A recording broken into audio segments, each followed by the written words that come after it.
we lost? Are we not? Are we real? Are we turning to dust? Do you feel what I feel?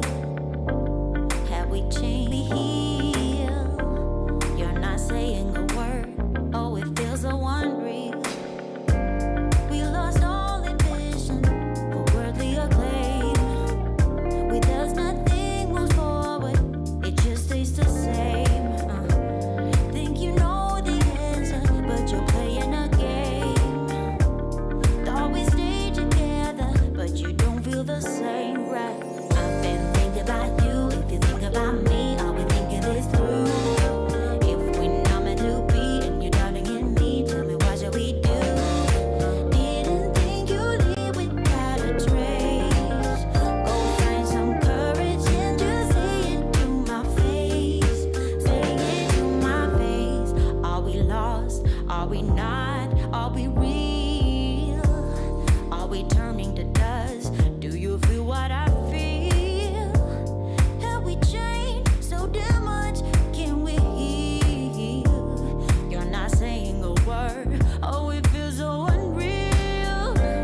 We lost all ambition for worldly acclaim. With us, nothing moves forward. It just stays the same. Think you know the answer, but you're playing a game. Thought we would be together, but you don't feel the same, right? I've been thinking about you. Think about me. Are we thinking this through? If we're not meant to be, and you're doubting in me, tell me what should we do? Didn't think you'd leave without a trace. Go find some courage and just say it to my face. Say it to my face. Think about me. Are we thinking this through? Are we thinking this through? If we're not meant to be, if you're not in me, tell me what should we do? Didn't think you'd leave without a trace. Go find some courage and just go find some courage. Say it to my face. Say it to my face. Oh, I got to know. Are we lost? Are we not? Are we real? Have we changed so damn much? 'Cause I've been thinking about you. Are we thinking about me? Are we thinking this through? If we're not meant to be, and you're doubting in me, tell me what should we do? Didn't think you'd leave without a trace. Go find some courage and go find my face. Say it to my face. If you think about me, are we thinking this through? Thinking that we're not meant to be, are we thinking that tell me what should we do? Didn't think you'd leave without a trace. Without a trace. Find some courage and find some courage. Say it to my face. You keep it natural, stay in your bag like you wearing satchels. Hey, baby, you a godsend, godsend, godsend, just missing the sandals. But still, you ain't missing much. Put your hands on my back, just a different touch. Put your on my plate, I don't skip the lunch. I don't skip the brunch, not the dinner neither. And we hella close, not a centimeter. Getting in between us, all you two turned up. Never turn down though, when it's big energy, when I come around though. So, don't ever switch. Know you've been looking, won't find it like this. Know you've been looking for the head of them curves. I'm Jimmy Johnson with this, I'm Jimmy Johnson with this. That I attest, I'm like grinding it. Just cycle, I swim and I run, whatever you need. I'm trying out the line with it. Turn on the lights, take a flick. Just don't be running this shit. Hey, I can see you as my chick. Nah, I can see you as my. You keep it natural, stay in your bag like you wearing satchels. Hey, baby, you a godsend, godsend, godsend, just missing the sandals. But still, you ain't missing much. Put your hands on my back, just a different touch. Put your on my plate, I don't skip the lunch. I don't skip the brunch, not the dinner neither. And we hella close, not a centimeter. Getting in between us, all you two turned up. Looking like art, that's masterpiece. Make a say unlike masterpiece. You should name yourself after me. Don't nobody really want you bad as me. If you walk away, that'd be sad to see. But if you plan to stay, baby, have a seat. On my every day, any day, every time, all the time. In my mind, summertime, dinner time. I just wanna. Welcome to the only show bringing cops and the community together for some real talk and some real listening. This is uncut. This is uncensored. This is Black and Blue Live. Hey, Black and Blue fam, welcome to the Black and Blue Live show, where we take the Black and Blue podcast and we make it live so everybody can check it out. My name is Dale, just like it says right there on the title. Hey, welcome to the show. Hey, it's been a minute since I've been live. Life happens, right? Hope you guys are all cooling down right now because it is hot out here in Southern California. It's about 101.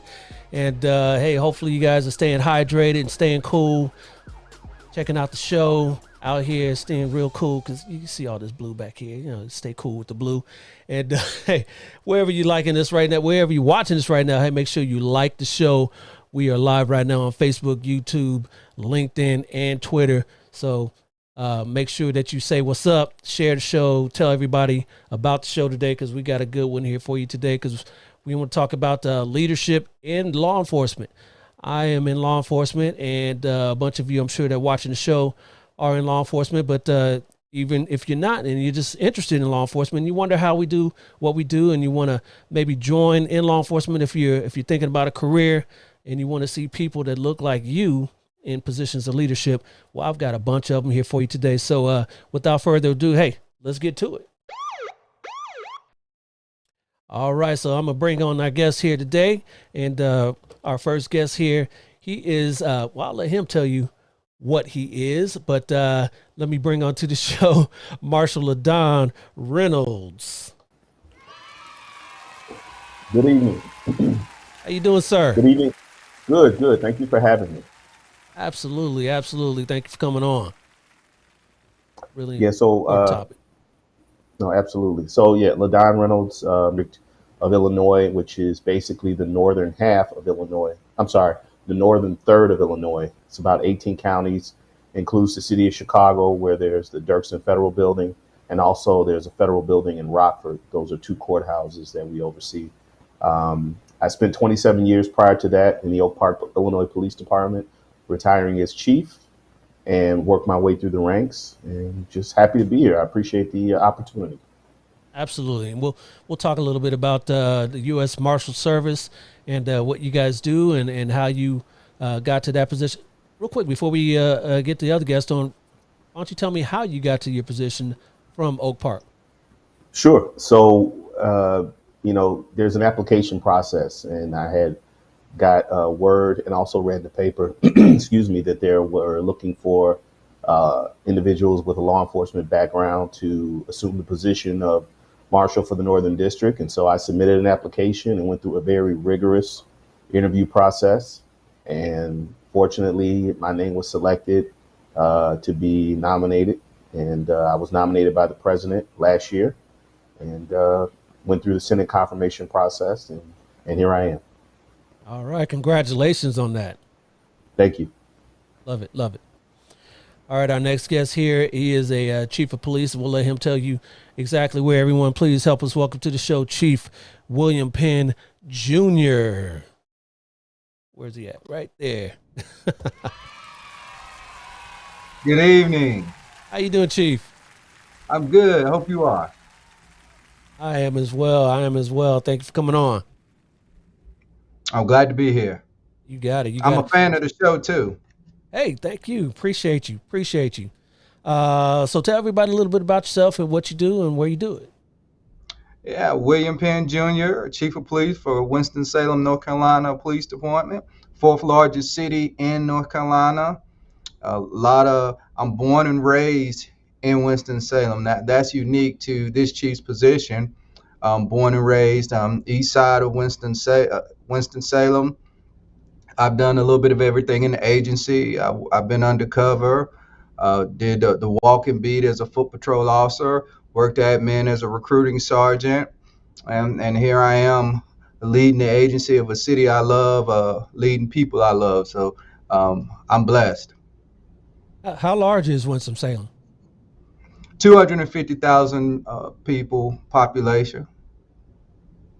Now, I was doing a little bit of research before the show, and Winston-Salem, they were originally two separate cities, and then something they merged. What's right. the story there? So it was Salem. Moravians came and settled the area, until it was the city of Salem. Then you had Winston that came on later, 1914, and then they merged together, and that's how you got Winston-Salem. All right. So thank you for coming on. And hey, you were a native, born and raised, so repping your city, repping your town. There you go. All right. Next up to the show, please help us welcome to the show, Major Dan Haley.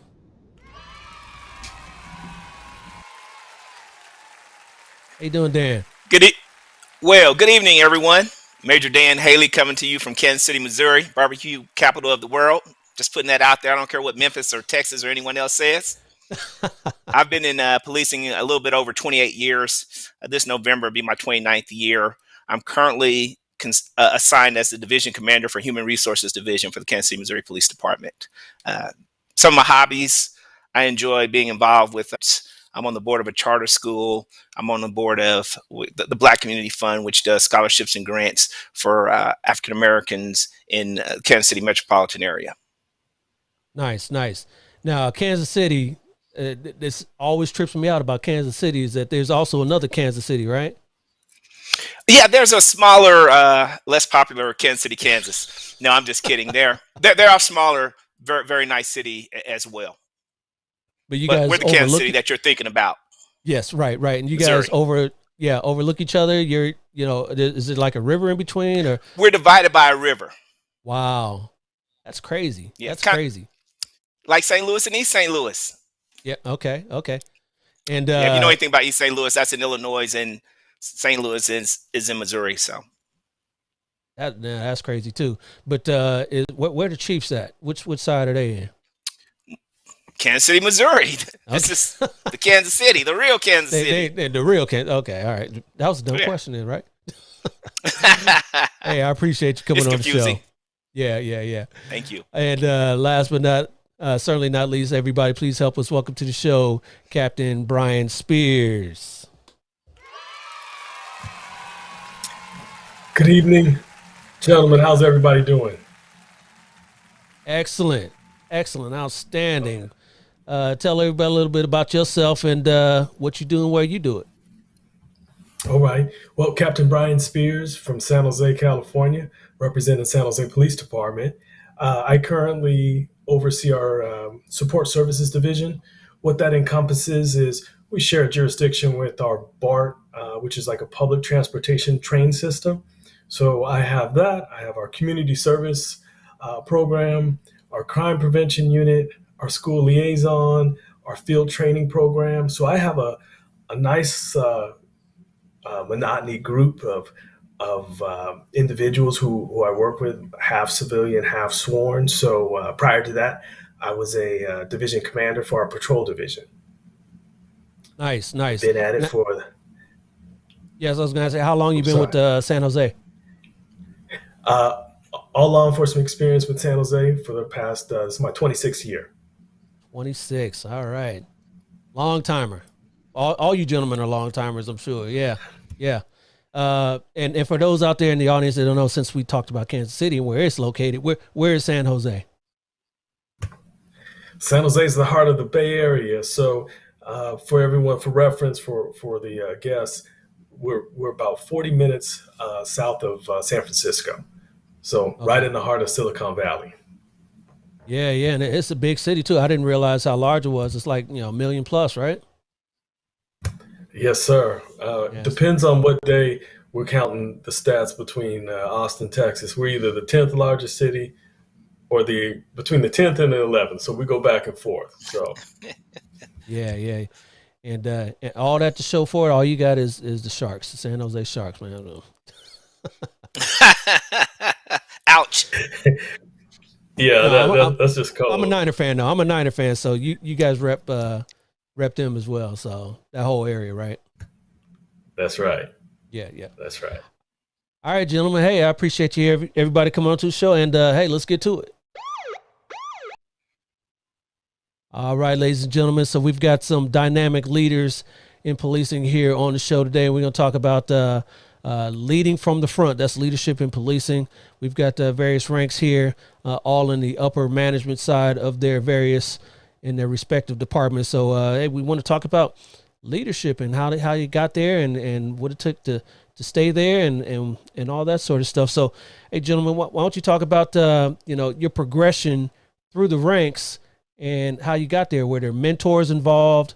Did you see something that kind of sparked something in you? Hey, I want to do more than be a detective, be on patrol, be a sergeant. I want to be a policy maker. Let's talk about that. Anybody can jump in there. Yeah, what I'll say is I came into the profession fairly naive, thinking I was going to come and save the world. I thought the community would listen to me and I would just rid Winston-Salem of crime. And I learned very quickly that that wasn't the case. So what I did was essentially I just learned the job and I enjoyed the job. And over time, it provided different types of opportunities for me. Absolutely had mentors that helped me, pave the way. But I'll be honest with you, the whole time I just thought I was average dude doing my thing. It's when people started saying, hey, I want to follow you. You should take the next step. And that's a pretty flattering moment in my career to hear folks saying, I will follow you. And so it kind of went from there, doing the research, talking to other folks. What do I need to do to take the next step? Because I'm sure all of the candidates on here will tell you the same thing. It's a lot different being a sergeant than it is a major, than it is U.S. Marshal. So mentorship was key for me, and just really enjoying what I'm doing. Absolutely. Anybody else? Go ahead, Dan. In my career, mentorship played a large role. Someone just saw something in me and told me, hey, I think you could go to a higher level. I think you could have a larger impact on the organization, and encourage me. And that helped me to move forward. That someone identifying something, some light that they saw in me, that meant everything at that time. And I just continued to work towards that, and I didn't want to let anyone down. And I think that was what really helped me through that mentorship. Right. Marshall Reynolds, go ahead. No, I was just going to say that, for me, I think on the last podcast I did with you, I kind of talked about how it worked out for me. I took the sergeant's test just to get the experience with about 4 or 5 years on the job and got promoted. And that really wasn't my plan. I thought I was going to retire as a sergeant after 30 years, and I ended up getting promoted with about 6 years on the job. And so I had to reinvent myself. The other thing I could say is, and kind of adding on to what the major spoke about, is I also had individuals who recognized something in me, which was, I appreciated. I didn't think and wasn't looking to lead, but I had multiple individuals, both my peers and my supervisors, saying that I had something in me. And so it gave me the encouragement to move forward. And it just worked out. Sometimes leadership finds you. Right. Yep. Cream always rises to the top, right? That's what they say. That's what they say. Yep. You want to jump in there, Brian? Dale, yes. What was interesting in a large agency like San Jose, I had had an interesting experience when I had my colleagues. I was at an officer's level up until 15 years on. And my colleagues were like, what are you waiting for? And that became the motivation, and it continued to be the motivation. Having an open door policy and having individuals come in and ask, hey, we would follow you if you would keep that momentum going. And so it was that encouragement, which has really been every step of the promotions for me. Nice. And, there's a lot of hard work that goes in every step of the way of your promotion process and your career growth there. Brian, you are actually in a class right now, and there's a lot of classes, leadership classes and administration classes and all those things that you guys got to go to. But how did you guys kind of come up with your leadership style? I know it was kind of thrust upon you. You didn't you didn't realize it was happening until, people came up to you and asked you, hey, why don't you take on these leadership roles? So what kind of molded you in your leadership style? I think let me touch on that real quick. I had individuals that I observed that I wanted to emulate, but then also, I am a lifelong learner, and I think leadership for me anyway is about the situation in policing and in law enforcement. You encounter all types of circumstances and situations every day, and there's not a one size fit all solution. So I think for me, it's about the individual that I'm leading. It's about the situation, and it's about what's the best way to approach both that individual to motivate them. Right? Leadership is about leading people beyond the science of management, and so for me, it's really about being a lifelong learner, dialing into your people, and trying to get the best out of them so that you can accomplish the mission. True that. I agree with the lifelong learning.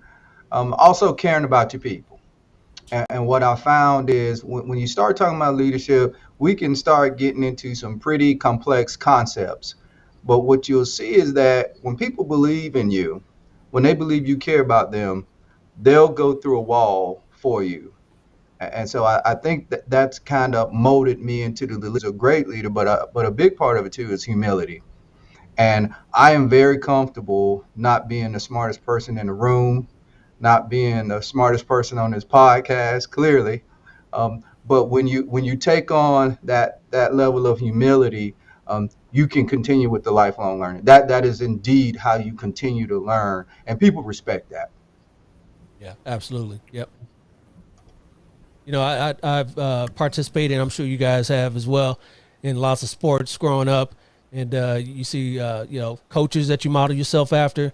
And it's funny that what you brought up, Chief Penn, talking about not being the smartest person in the room. And sometimes you hear about coaches that kind of hinder their own growth and their own success because they want to be known as the smartest person in the room. And if they see somebody that's kind of surpassing them, they'll stunt their growth or send them along their way. And that's not the sign of a good leader. You need good people around you, right? Yep. I would echo what the chief said. I think that if you're in a larger organization, as you move to various divisions, various units, you have to rely on the people that know. And normally, for most of us, you may not have that specialty in that area, most likely. So you have to foster those relationships with people, let them know that you believe in them and that you trust them, and allow them to help shape your decisions to come to a clearer train of thought and a clear direction. And when people realize that you're leading from that perspective, not being the smartest person in the room, people pour into you, which allows you to succeed, allows the organization to succeed, and in turns allows them to succeed.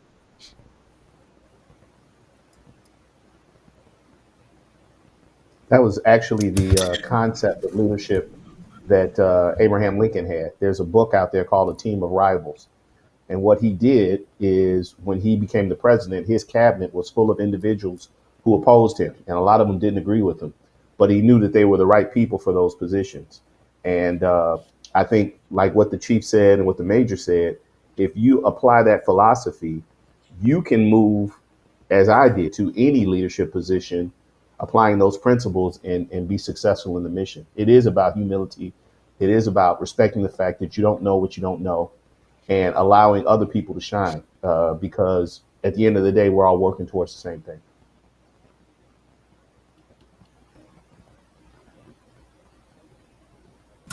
And at times, Dale, sometimes leadership, you have to be that person that, instead of being the yes man or yes woman, you have to be prepared to step up to whoever it is and tell them no, and or just say it. You have to tell them how it is.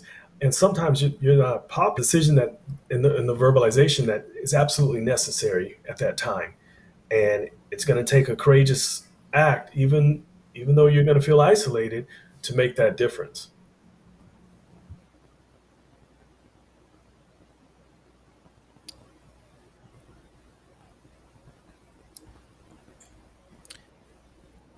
I can't hear you, Dale. Sorry about that. Again, what I was saying was this is a live show, and this is part of that. Yeah, I had myself on mute, so this is a live show. But what I was saying that when I was on mute is this is a participation-based show. So everybody watching, I see a bunch of people here online. If you got any questions for our panelists, go ahead and shoot those in the chat, and we'll make sure we get those on for them. So, yep, this is participation, and we want you guys to be all part of it. So, all right. So, LaDon, you were talking about, leadership can translate from one profession to another. You can bring those on. But let me ask you, is that transferable in law enforcement? Can someone who's never worked in law enforcement be a chief, be a major, be a captain in law enforcement? I know in the federal government, you find a lot of people leading organizations that don't have law enforcement experience, whether it be the Marshal Service or the offices of Inspector Generals, and that have law enforcement components. Can those leadership components and traits be transferable into law enforcement without any experience? Yes. From my perspective, yes. And I'll tell you why. It really is about understanding the concept of operations. And for me as a leader, it's not my job to look over your shoulder and make sure you're doing it the way I would. What you need to do is hire the right people who are knowledgeable and professional. And then those concepts of leadership, I think they transfer in that it really is about supporting those individuals. I'll give you an example. I attended PERF, Police Executive Research Forum, Senior Management Institute for Police, years ago. And it was a room full of police professionals, I think about maybe 200. And we were being taught leadership by Harvard professors, MIT professors, and professors from Boston College. And none of them had law enforcement experience, but they used the Socratic method, and we had to do some readings, and we learned about Jack Welch and other leaders who had to overcome trials and tribulations. And like I said, the concepts are always there. You remove obstacles for your people, you put them in a position to win, you encourage them, you manage your resources, but you encourage your people. And so I think in many situations, I think it's a benefit, of course, if you have law enforcement experience, because you have to understand the concept of operations. But I think if you're a strong leader, that information transfers. That's just been my perspective. I'll be quite frank. I knew very little about the Marshal Service when I, applied, and I took a crash course, right, and got very familiar. And what I've learned is that the Marshal Service is full of men and women who are dedicated to the mission,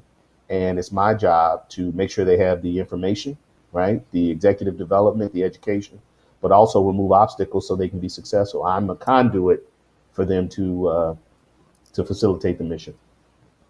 That part. Yep. Anybody else? I concur 100%. I would make the argument that teaching the operations of policing would be the easiest part of what they would have to do. The Marshal was absolutely correct. If you come in and folks believe that you care about them, about their development, and you lay out the vision, if you stick to the mission and you guide and you develop and you establish and continue those relationships, yes, you can come in from other professions and just immerse yourself in the operational portion of the job. But those leadership qualities do transfer across the board. And we've seen it happen in multiple different professions throughout this country. Yep. And the only reason why I brought that up before somebody else jumps in is that, how cops are. We're pretty jaded, and we're kind of setting our ways. And I can just see sitting in trainings and things of that nature when you're being taught different subjects by people that aren't in the profession, and you can just see the faces and the size and all that from other cops, and what do they know about how it is really out here. And line level people say that about management as well. What do they know about being out here? Like, they haven't been out on the streets for 20 years. What do they know about what it's like out here now? So yeah. Yeah. Anybody else wanted to jump in on that topic before we move on? Yeah, and I think it's changing. I mean, several law enforcement, especially for the city of San Jose, we're hiring clinicians to come out and assist us, right? So you have clinicians who've never been in the field now out in the field working with our law enforcement, helping. We used to think law enforcement was the catch-all. We can solve anything. Now we're utilizing clinicians, and so when you look at it from that perspective, they can, in fact, come from another field and blend with us in that method. And being that I'm at the Senior Management Institute of Police, the marshal was absolutely correct. We are still having MIT instructors and showing us and guiding us and providing us real life examples. And despite them not being in law enforcement, their information resonates with us. Yep. It's all transferable. Absolutely. So who are some of your mentors coming up through the ranks in your respective agencies in your careers? For me, in Kansas City, there was a deputy chief, Randy Hunley. He was a mentor for me. And what made him such a great mentor was that he exposed you to what was really going on. He'd have these one-on-one conversations with you in which, hey, you weren't going to be repeating anything. And he felt comfortable with you realizing this.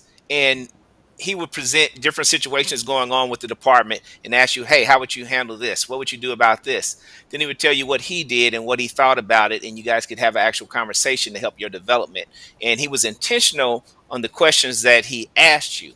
So for me, this helped me to develop and for me to think more far reaching than just maybe me as an officer, me as a sergeant, me as a captain. And this type of mentoring, I really believe, was very effective for me in my career. Right. Anybody else got a mentor they want to mention? Go ahead. Yeah, I was going to say, for me, every step of the way, I had individuals who poured into me. When I was a detective, I think I was definitely the youngest person in the room. All these guys had started in the early 70s, late 60s. And so they were all old enough to be my parent, and they saw something in me, and none of them looked like me, quite frankly, but they saw something in me and pulled me aside and taught me about writing good paper and being a good right way. I had a sergeant by the name of Michael Brosnan, who I still consider to be a very good friend, and really just watched how he did it. And he removed obstacles. He created that environment where people could do their best work. He was honest. He did, as the captain Brian mentioned, stood up to leadership, sometimes told them what they didn't want to hear, but he was 100% correct. And he set that example. So I would say if I was going to think of one person, it would definitely be Mike Brosnan. But there are a myriad of other people, Frank Kennedy, all types of people, but Mike Brosnan stands out. Yeah, I would say my mentors by committee.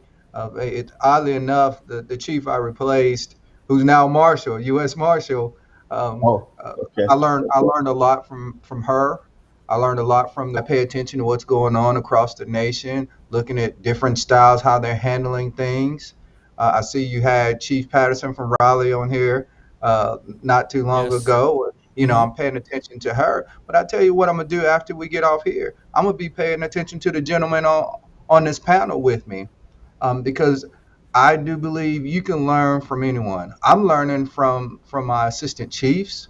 I'm paying attention to some of my go-getters out in the field. Some of my folks who just have that magic touch when it as it pertains to dealing with the community. I think when you go into it, understanding that you can learn from anyone, I think it makes you better. Agreed. Agreed. Yep. Yep. Yeah. Let me echo that. That's 100% correct. It is. Yep. Can't argue with that.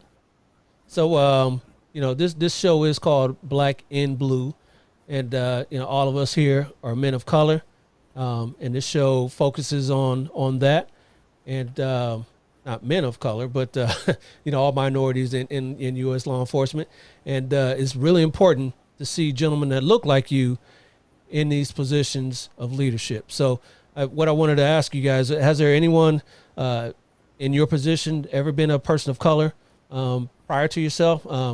You can probably bow out of this question, Marshall Reynolds. I'm sure there's been plenty of marshals of color across the U.S., but anybody else in your particular positions, anybody else of color before you? Last 3 in Winston-Salem. Okay. All right. In Kansas City, we've had division commanders that are majors in over HR in the past. The previous division commander, she was African American. Nice. Captain Spears. Yeah, so we've had at least I could think of 4 or 5 captains. We've had 2 deputy chiefs, both were African American. One would leave San Jose and become a chief in Stockton, and so I definitely want to make sure I send you his point of contact. Hit the ground running. So yes, I've had that, and I've had the. But I want to make sure, going back to your last question, that I give a pay homage. I was contacted by the assistant chief. His name was Walter Atkins out of San Jose, and it was one of those. I was down in LA applying for LAPD. My parents, my mother, made one phone call, and she had told me, there was no cell phones back then, but she had told me, you wait by that phone. And I would never understand what she was doing, but ultimately a phone call at a hotel, and it would be Walt Atkins, and he would direct me. He would ask that I wait, come back to San Jose, go to school, and let's go to lunch. And it's history from there. So I definitely want to pay homage to Chief Atkins. Nice. And on the subject of paying homage and shouting out Rudy Perez, who is now an assistant chief in Minnesota, was a lieutenant out here, one of the agencies out here in California, and moved cross country to Minnesota, is now an assistant chief, I think at Golden Valley, I believe it is. So, everything's well out here, Rudy, and thanks for tuning in. Appreciate you. So, I'm sure everything wasn't rainbows and flowers along the way in your career. What are some of the obstacles any of you gentlemen had to overcome to get to your positions along the way? Is there anything that you can bring up, people that kind of stood in your way, or things that you had to overcome? You had to learn how to interview better. You had to learn how to write essays better, anything like that along the way? Don't be shy. I'll be more than happy. I'll take this one first. I think it's the stigma of, I've always felt you have to grind. You have to do things twice as hard. Coming from being in homicide, I've worked a plethora of assignments, but I've always felt you have to do better. And when it came to promotions, I think everybody on this board, and we'll see if it resonates, I hated hearing, well, you only got it because you were Black. That was that catalyst right there. But all that did was light a fire and make me continue to come up and be innovative with other outreach opportunities. But that by far is probably the biggest roadblock it's constantly been thrown in the path. Yep. Sure. I've definitely heard that. Yeah, I've heard that one. And, like Captain Spears said, I think the response for that is to continue to be excellent. just be excellent. And what'll happen is, and I'm sure the gentlemen on this panel have probably had this experience, those individuals who came to you and with that negative perspective, maybe at some point turned it around and said, you know what, I appreciate you, or maybe I was wrong. I've had that happen to me where there were individuals who were very unsupportive. I'll just say that. But somewhere down the line, it might have taken 10 or 15 years. They found themselves in my office pouring out their heart and asking me for advice or help in leadership or something like that. And I didn't take those opportunities to bring up the past. I just, did what I would do with anyone and help them. So. Good stuff. Yep. You go ahead, Chief. I appreciate that. What I was going to say, Captain Spears, I appreciate you bringing that up because you really hit home. The only got because of this, and we have to be careful. And I'm going to talk about myself here. I fell into that as well. Found myself sizing up folks who look like me because I fell right into it, and then had to bring myself out. So what you're talking about is truly real. But another obstacle sometimes I think is self-imposed, and it's this feeling that we have to be everything for everybody. So we're having to prove that I didn't get it because I was Black, but then I also have to prove to my Black community that I'm still real. And all of a sudden, I'm just feeling crushed by all of this weight. Much of it I imposed on myself.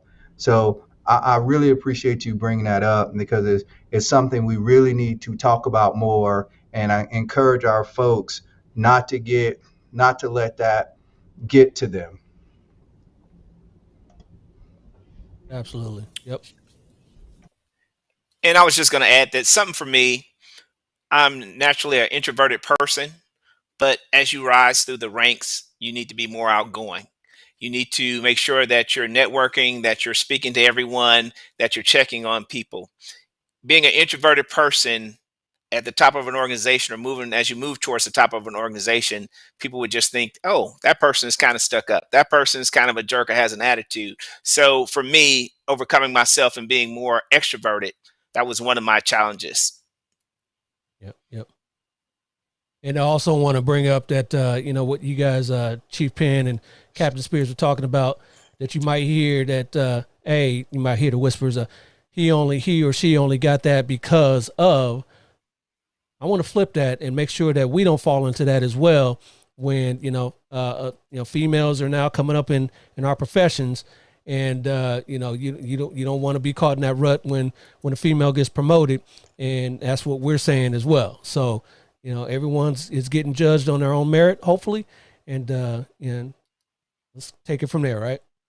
Because, I'm starting to hear whispers of that in my own particular agency, as the testing process is going.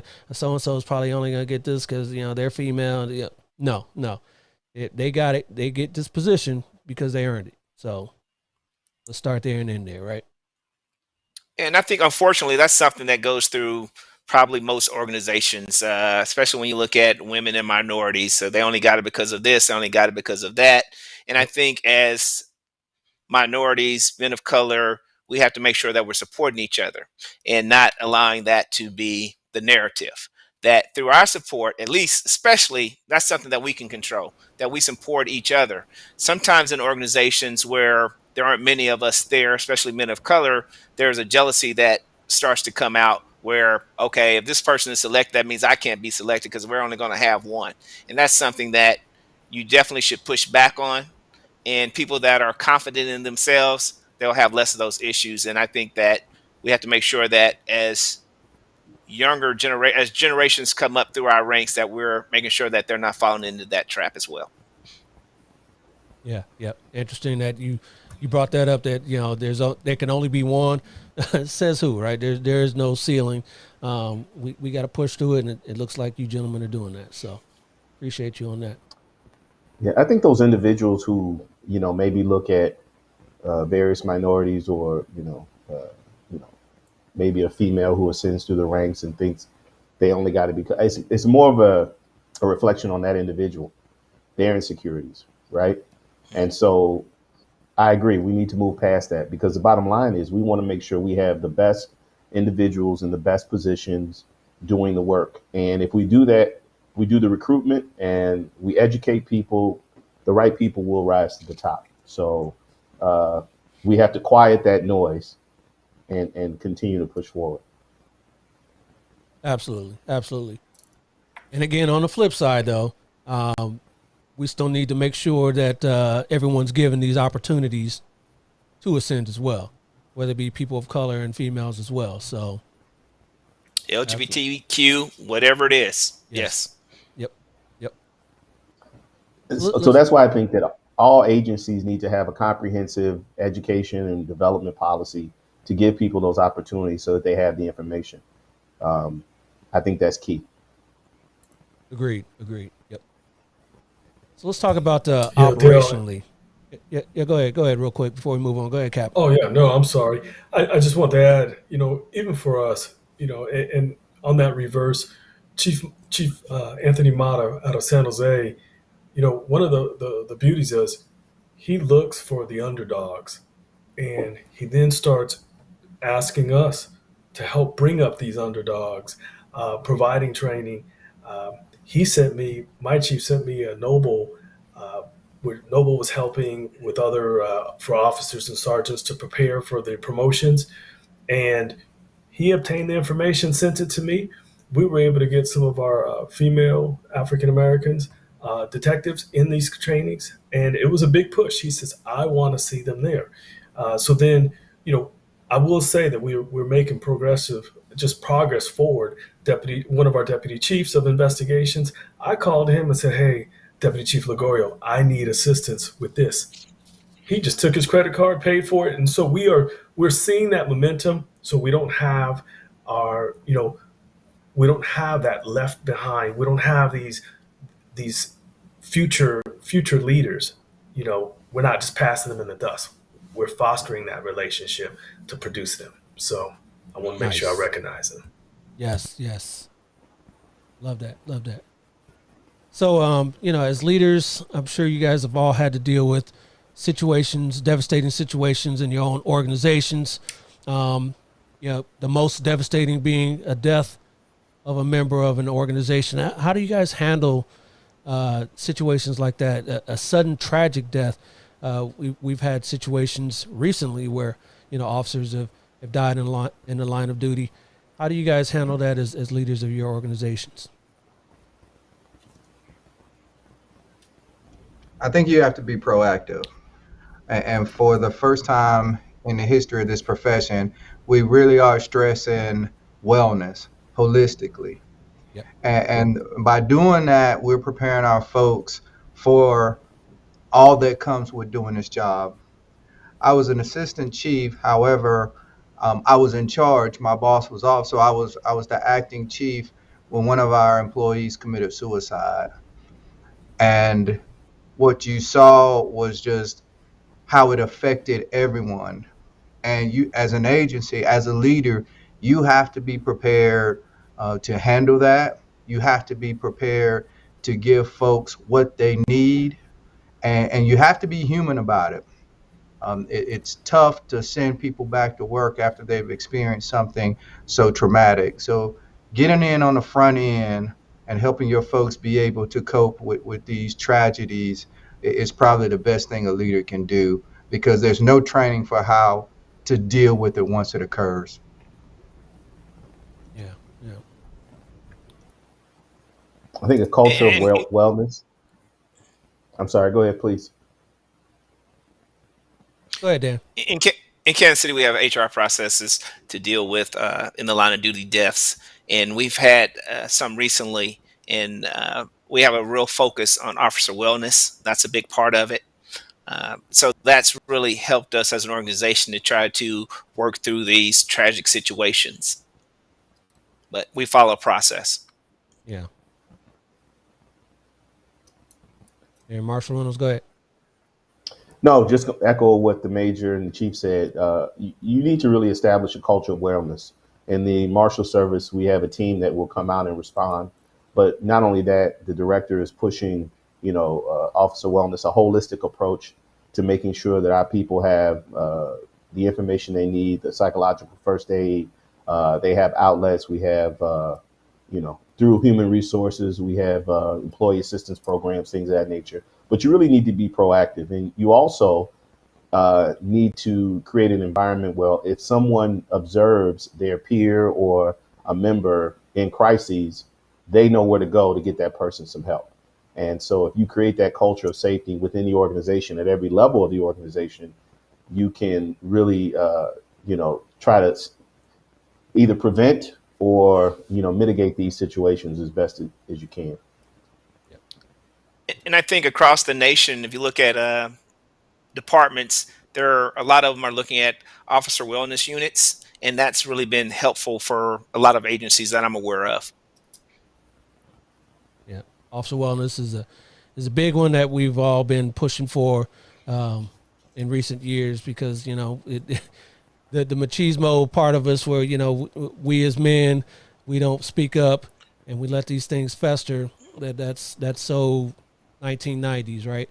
So we're here in 2023, and we've got to realize that we got to take care of ourselves, right, and each other. Yeah, I think it's documented well in the 21st Century Policing Report, and that has to be a focus for any agency as we move forward. Agreed. So, Yeah, another. Dale, Yeah, go ahead, Brian. Oh no, I just wanted to make sure we expand since we're on that topic of, we lost 2 officers, but I also want to make sure that we recognize today's world. Our law enforcement officers, our men and women, are experiencing more things at a dramatical time frame. They're bringing people back to life. This was something that I just brought up at our department. Several of you are carrying, or several agencies are carrying the Narcan, and we have real life heroes that are bringing individuals back to life, but we're not really looking back to see how that affected them. And you look at all the critical incidents that did not end in the death, whether we have vehicle accidents, where we just have critical incidents where ghost guns are so prevalent. We have to make sure we recognize we have a young force, and I guarantee you, I'm speaking for all law enforcement agencies. There's such a young force that they're taking on all this dramatic stress, and trauma, and we have to make sure that we have that trauma-informed care for just getting them through the day-to-day activities that they're seeing and experiencing. Yeah, no doubt. Yep. And earlier in the broadcast, I talked about how law enforcement is having a hard time recruiting new officers to the department, and a bunch of that was due to 2020 and what we saw with George Floyd, Breonna Taylor, and things since then, Michael Brown, and all that sort of stuff. And what came of that was transparencies in our own communities. How do you guys deal with transparencies in your own organizations as far as what officers are doing in use of force incidents and things of that nature?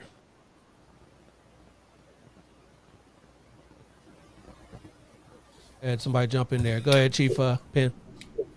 Yeah, I was going to say what I've said previously. I find it beneficial to get out in front of these type of conversations and having the conversation before the big issue occurs. It's important, and I've done this. I've gone to churches and I've told them what it would take for me to use certain levels of force. Did that mean they agreed with me? No, but they understood where I was coming from, so that when things do happen, and in this violent era that we're living in right now, they will happen. Ensuring that the community understands and sharing that information is so much more important than just throwing up the word transparency. There are people who are paying attention to what we're saying. They understand it. They will respect it even if they don't agree with it, if we're out front with what we're doing and why we're doing it. Yeah. Yep. As an organization, as an agency, you have one chance to get in front of it. You should take it. Right. Right. Yeah. I've seen a lot of things going on recently. We just had one out here in LA with the deputies. I'm sure that you guys saw that, and the couple where the lady was contacted by the two deputies in LA and slammed to the ground. When you guys have situations like that, whether it's caught on body cam or whether it's caught on, citizen video records it, how do you guys get out in front of that? The adage of, we've got this, we've got to investigate this situation that, most leaders come out with when everyone sees it right there in live and in color. What is there to investigate? And the community expects something to come out of you guys' mouths. How do you guys handle situations like that? I think you've seen a shift, and that's exactly why, departments are hiring PIOs the way we are now. We recognize, seriously, this isn't what we do. We have research says that leadership and training lasts about 20 years. I was trained to say no comment. That's just what I was taught. We know that doesn't work now. The community expects more, they demand more. So moving away from those statements, but also having a plan ahead of that, so that when that video comes out, you already have a process for how to handle it. But it all comes back to being transparent. You're also seeing chiefs fire people a lot quicker than they used to in the past. And that's not necessarily a bad thing. Yeah. With social media, agencies have the opportunity to control the narrative. And if we put that out first, we control the narrative. And that's where I think you have to start, with that transparency, with that accountability. Utilizing social media to tell our story and tell it first.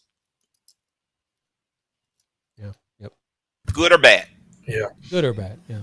Yeah. Anybody else want to jump in on I that one real quick? echo what Chief Penn stated. You got to get in front of it.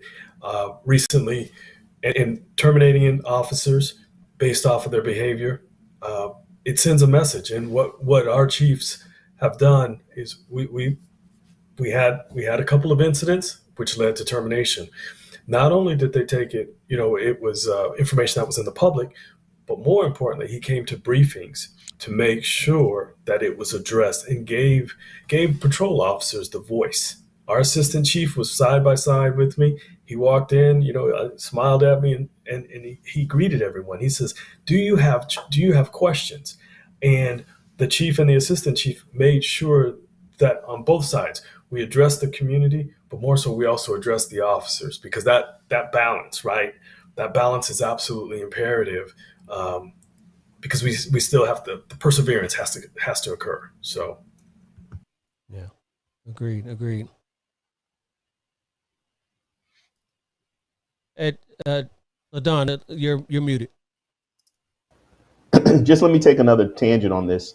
I think the work before these incidents occur is important, and I think all of these members on the panel will agree that community engagement. Laying that good foundation, those relationships, so that the first time that you're talking to the community isn't about a tragedy. The first time your officers engage the public, it isn't in a high stress situation.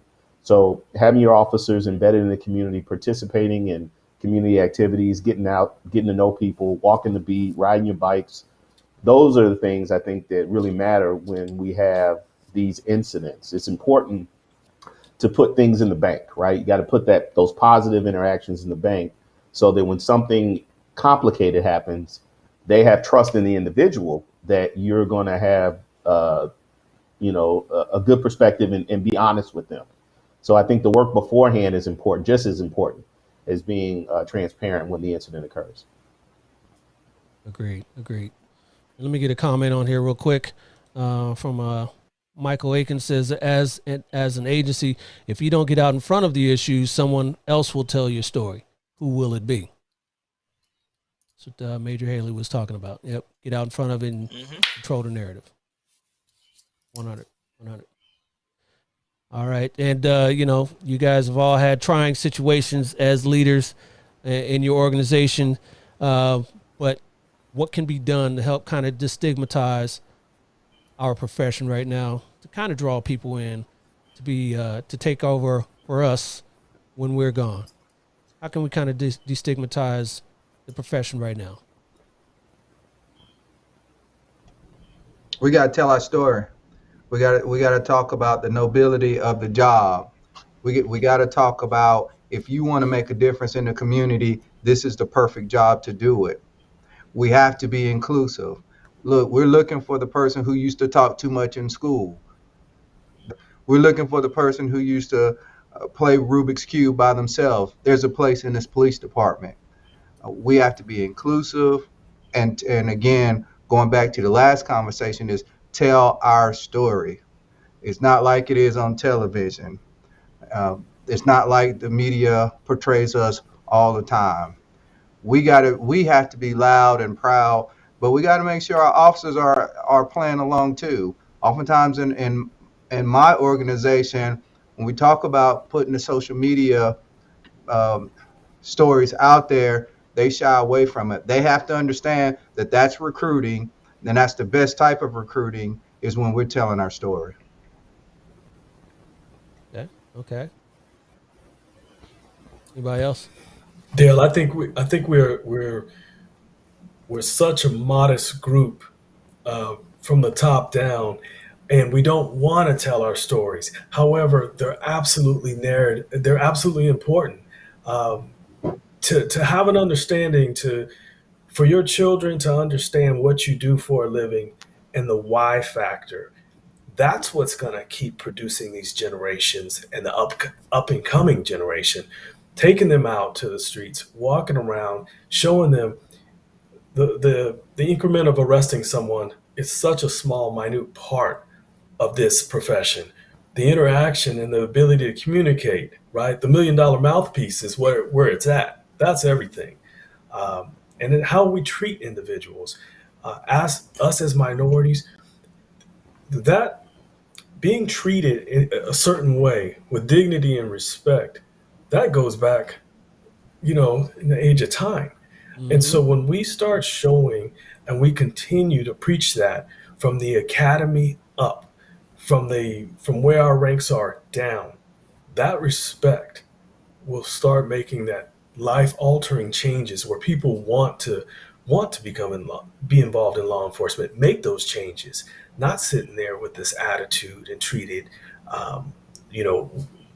we're recovering from those mistakes of the profession, and it's imperative that we work on it. And we strive for that every day. Every day. That has to be changed. That part right there. Yep. And I think it's important that we have authentic connections with the community. When kids are in the community and they see you being your authentic self, you're showing up to various events, you're being involved, you have some type of a positive personality, you have some type of concern for other people in the community. When they see that, I think they can identify with you and they can look into, hey, maybe I could do this. That guy, that guy, he's a pretty cool guy. That's somebody I would like to be like. And I think that's where it starts. Just for us to be authentic, but for us to be engaged with the community. Yep. All right. I think those. Yeah, go ahead, Ladon. No, just echoing what everyone else said. It's important for us to drill home that we're human beings. We're people, kind of like what Major Dan said. We're people. We're your neighbors. We're the people next door. We're the guy at the grocery store. We're coaches. We're fathers. We're brothers. We're sons, daughters, all of that. And it takes all of us to, keep us safe. I think policing is an honorable profession. I think we are preserving democracy. And I think at every level of law enforcement, every level of policing, whether it's federal, state, or local, people need to get involved to make sure that what they want to see occurs. And the way to do that is to get involved. Get involved. Love that. And we got the perfect segue because what you just said there, Marshall Reynolds, yes, we are fathers and coaches and all that, but you gentlemen right now are going to be game show contestants as we wrap this up. We got a game here for you guys, and let me get this started here for you guys. All right, this is Family Game Night. Family Game Night. And you guys' category today is leading from the front. Leading from the front. That means dynamic leaders, either real or fictional. Of course, we got there T'Challa, Black Panther there from the Black Panther movies. He is fictional. I'm going to give you guys some clues, and you guys try to guess which leader we're talking about here. You guys are going to be on a clock. So the first one to get to it is going to get some points. There's going to be 4 clues. If you get it in one guess, you'll get 4 points. 2 guesses, you'll get 3 points. 3 guesses, 2 points. And of course, the last guess, you get 1 point. The one who gets the most points is going to be the winner. So this is for bragging rights. All right, gentlemen? So You're putting us to work.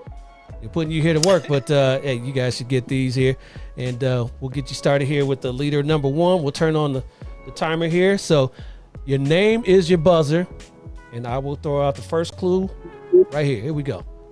Army General. Colin Powell. William Colin Powell. Oh, that was your name is your buzzer, but that was Major Haley. He got that right away. Wow. Let me see. What was that? Yes. Yeah, we also had parents were Jamaican immigrants, chairman of the Joint Chiefs of Staff, and the Secretary of State. Yes, that was Colin Powell. He jumped right on that. So let me give him his points there. 1, 2, 3, 4. Just like that, gentlemen. Get on it right just like that. All right. Hopefully the next one won't be as easy. Your name is your buzzer. Shout out your name, and if you were wrong, you will be locked out the next clue. So choose your name, your choices wisely here. First clue for leader number 2, theoretical physicist. All right, next clue. Manhattan Project. All right, nobody got that? LaDon. LaDon, go ahead. What was that? Oppenheimer. Yes, that is correct. World War II. You got on the third clue because the time ran out there.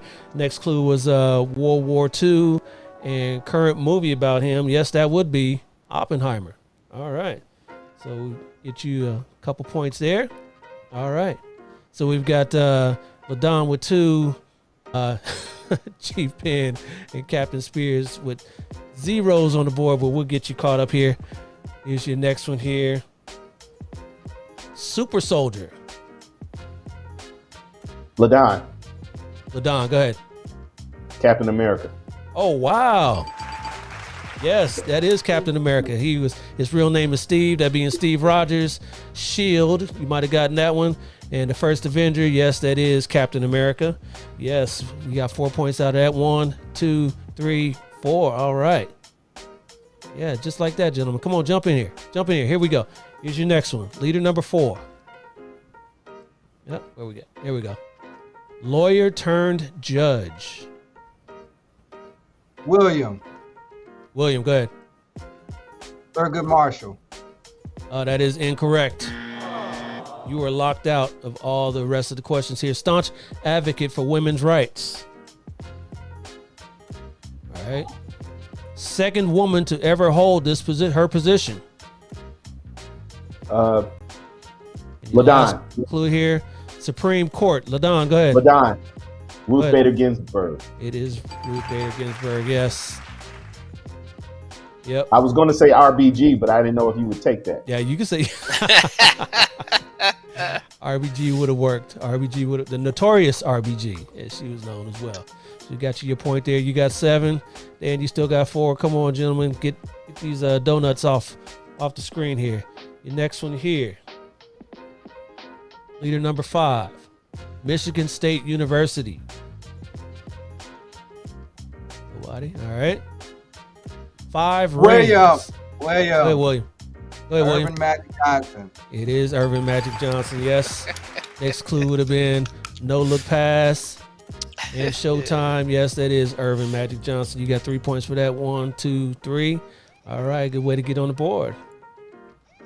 All right.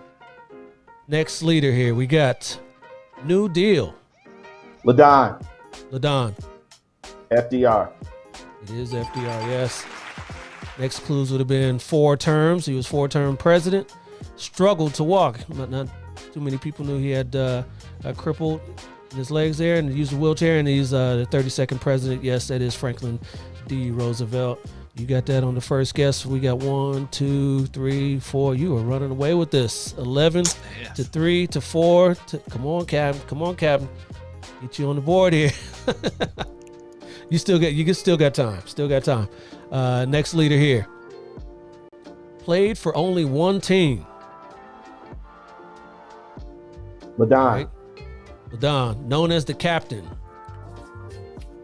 Ooh, William. I was gonna say Kobe. William. Ladon, go ahead. Speak. Well, he said it for. Go ahead. Kobe Bryant. That is incorrect. You are locked out. William, go ahead. Derek Jeter. It is Derek Jeter. Yes. Next one would have been shortstop. In 5 World Series rings. That is Derek Jeter. So you get 3 points out of that. 1, 2, 3. All right. Next leader. Originally introduced as Caucasian, but is currently African American. Yeah, that sounds weird, right? Spy counterintelligence agent. Remember, this is real or fictional. Shield. Ladon. Nick Fury. It is Nick Fury, yes.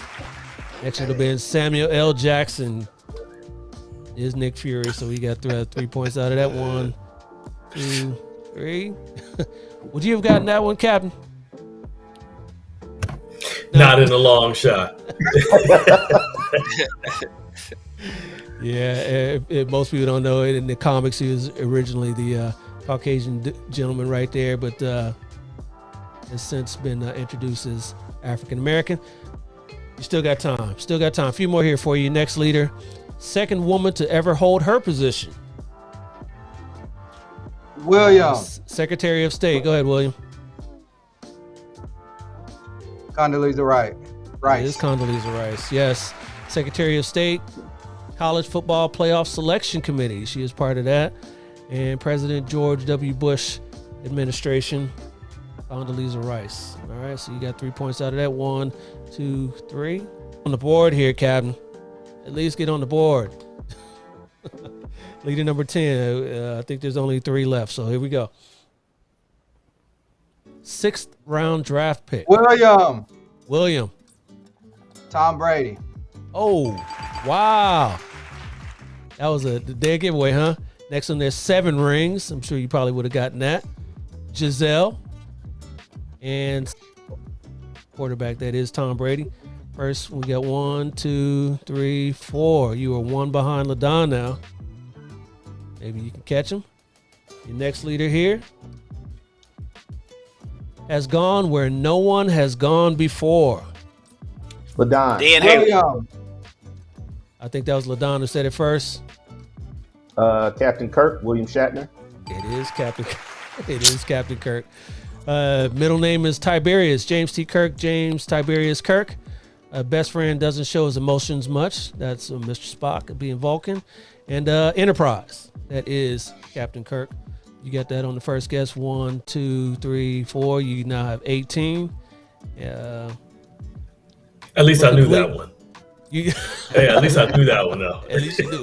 You got to jump in. That didn't give you a chance. That didn't give you a chance. Hey, Cap, it just means that I watch too much TV. Cap, I just watch too much TV. That's the problem. I'm even taking it off mute now, so I'm like, okay. Okay, yeah. You guys could be off mute. Just jump in there. All right, here we go. A U.S. congressman from Georgia. Ladon. John Lewis. Oh, yes. Wow. Yes, Selma to Montgomery. Bloody Sunday and Good Trouble. We all know that.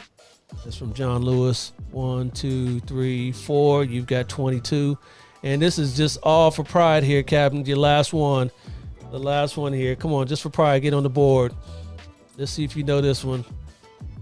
Her name. The Nation.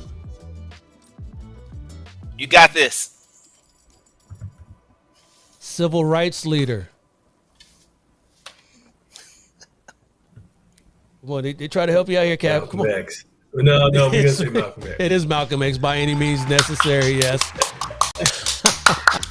Yeah. Woo! it is Malcolm X. All right, you got that on the second guess, I believe it was, and got 2 points there. You know what? That's family game night, but you know what? I'm gonna give you guys all a chance here. This next one here, tiebreaker, is gonna be worth 22 points. Take that, 22 LaDon. points. 22 points. If you get this, this will be the winner. Sorry about that, LaDon. So here we go. All right, how many championship appearances, whether it be World Series, Super Bowl, and NBA Finals, do Derek Jeter, Tom Brady, and Magic Johnson have together collectively? First, the one closest Well, going y'all. over. Dan, No. Hold up. All you guys get a guess. So, LaDon, how many do you think? I'm going to say 16. 16. All right. William, 23. 23. Okay. Dan, 22. 22. Oh, And Brian. championship appearances. Appearances, yes. 24. 24. And the answer is from behind 25. Brian takes it. He is the winner.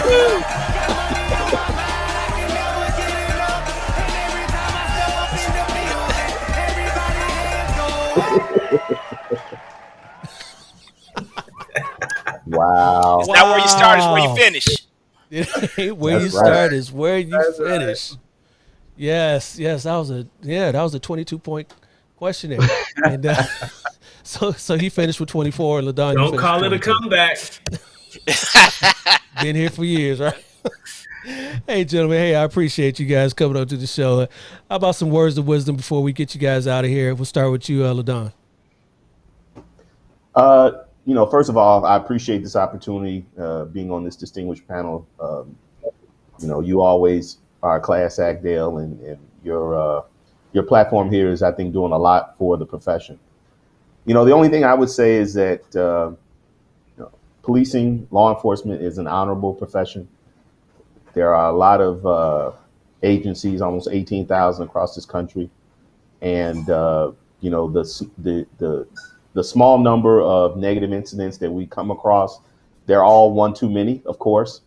But if we continue to recruit, continue to train, and continue to educate our staff and look for the best people in the communities, and also have individuals that reflect the communities we serve, I think we'll be in a better position. So that's all I have. Let's just keep the fight going.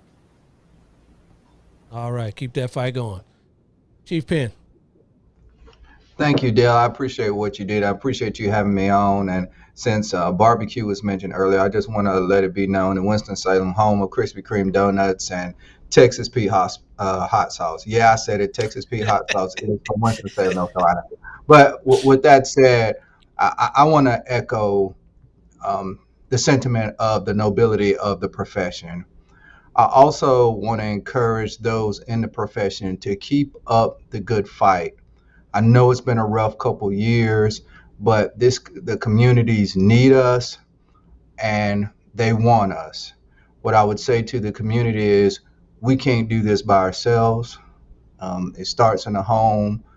Police officers aren't in the home. But whatever we can do, it's going to take prevention, intervention, and apprehension or enforcement, all of these together to get our community where we need it to be. But it's a team effort. Any transformation of a community has always been community-led. Let's do it together. Right on. Major Haley. Thank you, Dale, for having me here tonight. Thank you to the panel. It's been an honor to share this time with you all. I just like to put forward the sentiment that as African American leaders in law enforcement, we have to lift as we climb. Let's continue to reach back and pull others up and push others ahead as well. Thank you very much for this time. Thank you. And Captain Spears. Yes. There's a quote from Martin Luther King. Our lives begin to end the day we become silent about things that matter. We matter. This profession and who we represent matters, and we must persevere and continue to matter, and not only make sure we spread our voice, but make sure that we're giving people an opportunity to be heard. So thank you for this opportunity. Thank you. And wanted to get on before we get you guys out of here real quick. Some looks like Captain Spears has got some cheering section here. I guess during that he said you got Charlie Spears said you got 28 points actually, and I guess that Jeanette Spears was telling you it's Malcolm when Major Haley was trying to give you some hints there. So that's that full disclosure, gentlemen. You got the parents on here as well, so they should have been texting me them answers. If we're not cheating, we're not trying. But they sending them to you. Yeah. And Charlie again says, "Way to go, Brian. You were saying begging. I don't know what that comment's about." And Michael, about your win there from behind, Captain Brian, he's giving you a hand clap and some laughs there because you came all the way from behind and you took the win. So that's what's up. Hey, again, gentlemen, hey, thank you for coming on to the show. Stay right there, and I'll be back in a minute. Hey, that was a fun show. I hope you guys got a lot out of this show today with some dynamic leaders from all across the country. I appreciate those gentlemen for coming on to the show, and I appreciate all you guys out there for checking it out and participating.